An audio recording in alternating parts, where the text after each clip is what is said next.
Welcome back, Wolfpack. Verlis here for Fan Fridays, and we have a Drifblim in singles. So this is a thing I don't really get to showcase as much because mostly my Drifblim strategy is abusing it in VGC doubles, but it is just as good, if not better, in singles because you don't have to worry about the focus fire, and you are on your own to just wreck face with that stockpile baton pass combo, and it's a really good thing to see.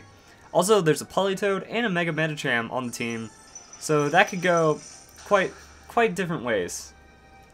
So fortunately Drifblim is faster, so he gets that first stockpile, and even with a super effective Ice Beam, stays above half. That's what I'm talking about on Drifblim. I personally like going for the minimize first, just because if that first thing misses, I'm able to get a lot more comfort in my stockpile, but he's taking a good choice here. Not seeing anything on the Citrus Berry side or leftovers, so I guess it's carrying a Lumberry or something that just really helps it out a lot.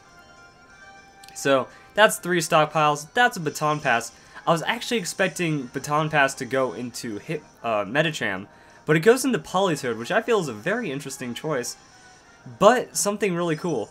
Because if you want to play your favorite Pokemon in a different way, because I'd imagine this guy is very fond of Polytoad to be able to put 3 stockpiles into him and see how it goes. While not being the strongest Pokemon in singles, this does very well for the stockpile aspect. He goes out and uses Belly Drum, so again, physical Polytoad. Something you don't expect to have happen, but works really well. And Mega Horn does 50 damage. That actually was a nice chunk from Mega Horn, but rest Chesto Berry too strong with that Belly Drum.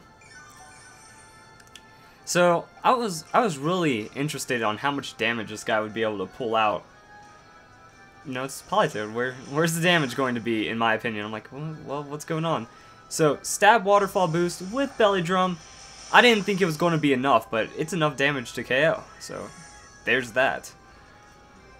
And a really good thing I like about this battle is using Drifblim, using a Baton Passer, really can make one of the Pokemon viable that, like, if you have a favorite Pokemon that isn't really being used too much or can't get a lot of play, putting a Drifblim Baton Pass or a Scolipede with, like, the speed boost and Swords Dance, that also really works well on Ninjask. If you can put one of those setups, you are really able to make a Pokemon shine, even if they're not the strongest Pokemon. Sure, the stat boosts could be better utilized on a different Pokemon, but it's still making one of your favorite and strongest Pokemon work. So, I'm a big fan of the stockpile into the physical Polytoad. Like, I was more expecting to go into Medicham and just have a really harsh sweep from there with a really hard Pokemon to KO, but Polytoad does work.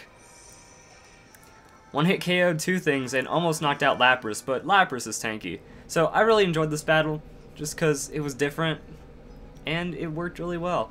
So I hope you guys enjoyed this video. More Fan Fridays coming at you.